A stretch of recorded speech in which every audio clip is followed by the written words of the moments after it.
Do'stlar, hozir biz Mansuriga kelyapmiz. Bu yerda ko'ryapsizlar, Mansuri har xil mashinalarga upgrade'lar qiladi. Shuning uchun tez ko'rsatishga harakat qilamiz. Birinchi mashinasi Mansurini ko'ryapsizlar, Mercedes minivan 680 hisoblanadi. Mansurini bilgan odam biladi. Qanchaligini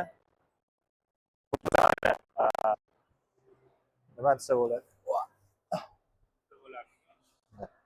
Korolevskiy nima deydi? Samolyotda o'tirganda o'tirib ketasizlar. Mana ichkarisini ko'rsanglar bo'ladi. Orqasi bemalol o'tirib ketsa bo'ladi. Hozir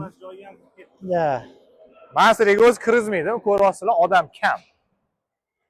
Bu yerda bemalol xohlagan mashinalarni upgrade qilib beradi, ko'rib turibsizlar. Любой mashina. O'tgan 2 yil oldin 6x6 G-Wagon olib kelgan edi. Bu yil yo'q va keyin G-Wagonda olib kelgan edi. Philip Plainmi nimaga o'xshaydi? Men bu Mansurini qaranglar ichini. Voh! Dahshat deydi-yu, bu hammaga buyursin deydi-yu, bunaqa mashinada o'tirib komfortmisan, komfort. Va hamma sevargan G-Wagon Mansuri P720 edition ko'ryapsizlar, ruchkalari ham dahshat. Bu oldi tomondan ko'rsanglar bo'ladi. Nimalariga alohida e'tibor bersanglar bo'ladi. Chiroqlariga. Undan tashqari eng qimmat Mansurilardan bittasi G-Class va naryoqda turgan Cullinan. Rolls-Royce Cullinan.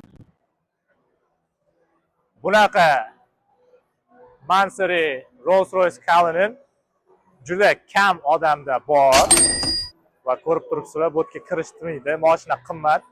Buni upgrade qilish esa undan ham qimmat. Shuning uchun sizlar uchun faqat eksklyuziv kontent Xitoy va bizda. Like va obuna bo'lishni unutmanglar. Hammaga buyursin shunaqa mashina. Mansuri, endi Mansuri bemalol mashinaga o'tirib hammaga buyursin.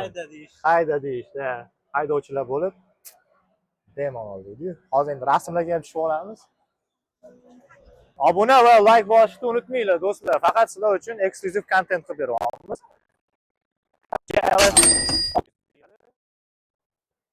Yopib qo'yishibdi, orqasigacha. Oranjoviy tematikadagi zo'r ekan, menga vashshiy yoqdi.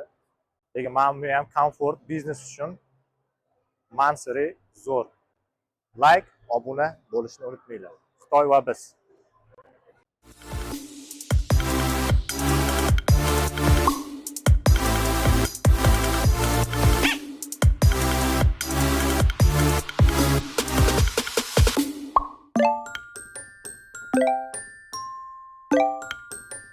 you